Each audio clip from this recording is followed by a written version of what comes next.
Marjorie Troller Greene, one of my favorite American politicians. You gotta understand, since I'm not from America, these people don't represent me, but they definitely amuse me. Because I understand everything is political, and therefore entertainment has to be political as well. I really like this lady. The mainstream media didn't like her for various reasons. Number one, she wasn't very respectful of the LGBTQIA community. Often used inflammatory language, such as pedophile, sexualizing children. When it came to conspiracy theories, she had many opinions. She wasn't respectful to journalists. Again, used inflammatory language, such as dog. And because of that, CNN had a lot of articles to write.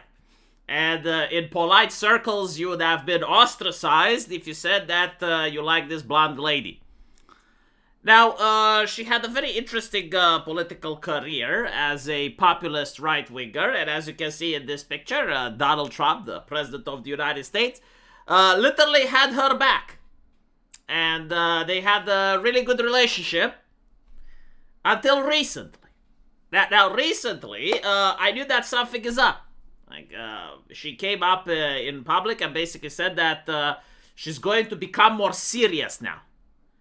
Like, she's going to try to reach the wider audience, I suppose, right? So, like, no more trolling, no more inflammatory language, no more opinions about conspiracy theories, no more calling David Hogg a survivor of a school shooting names.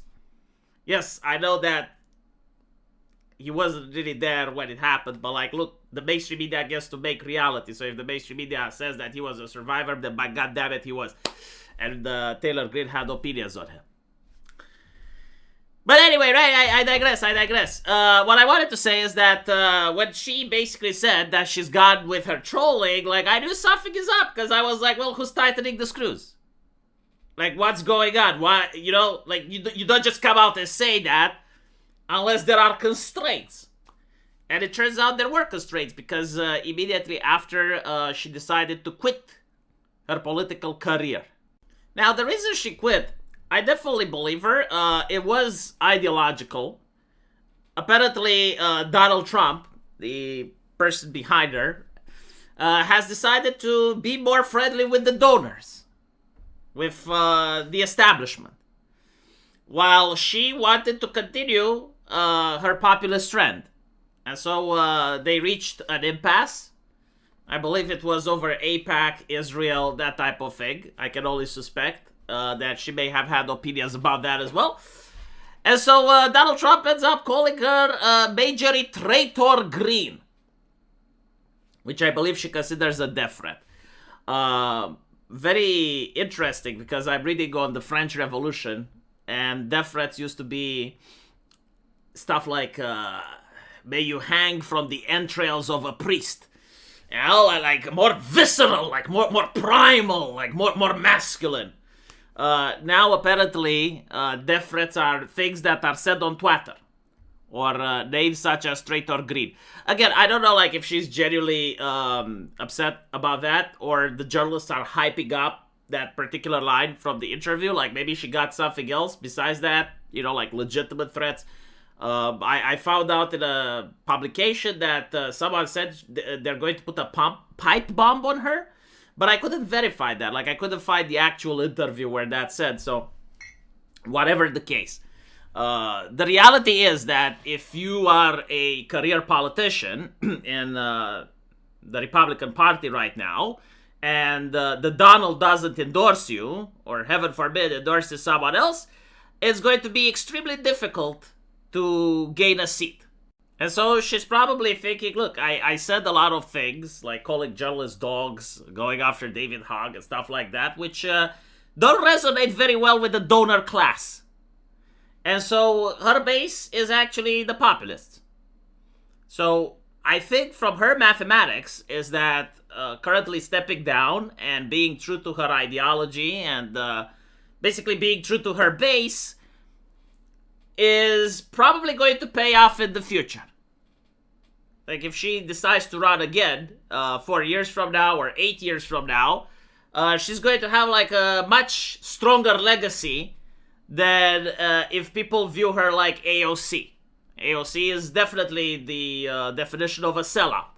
Like, she comes in and she acts like, oh, she's poor, she is a waitress, oh, she doesn't know how to do business, and all of a sudden becomes a millionaire once she joins office and starts voting in line with the established Democrats.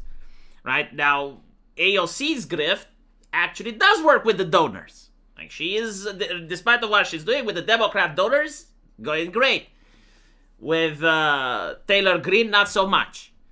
And so this is what I think is happening. And she's also noticing that a lot of the stuff that she is saying, again, like her opinions on LGBT issues, Benjamin Netanyahu, like all of these things, are starting to become mainstream. Like, you hear Tucker Carlson talking about them, you see Ben Shapiro sparking out on all the news channels that Nick Fuentes is getting invited to interviews. And so she's probably hoping that 4 years from now or so, like, these opinions are going to be acceptable with the donors. And that's probably when she is going to come back and run for elections again. Donald Trump, as you can see, is very upset with her, says that she is a traitor, and she went bad, and she's not America First or MAGA because nobody could have changed her views so fast. And her new views are those of a very dumb person, he claims out at CBS. So again, like, nothing concrete, like, he doesn't actually address which views she has now that she didn't have before, what exactly has changed, but by basically stating this on air, he is stating to other people that he is endorsing that if they keep wanting to be endorsed by him, they have to distance themselves from her. Now, whether this is enough to cause death threats, I don't know.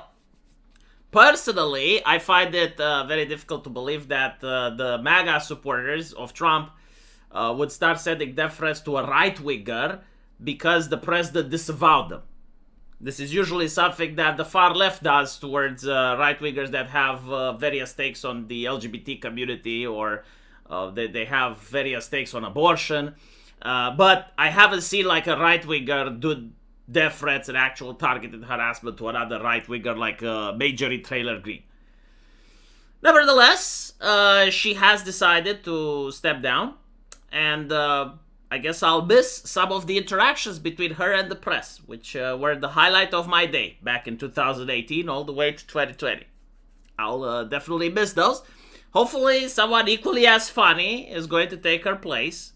Because yes, everything is political, and so if everything is political, political is entertaining. Let me know what you think, and I'll see you guys in the comment section. Take care.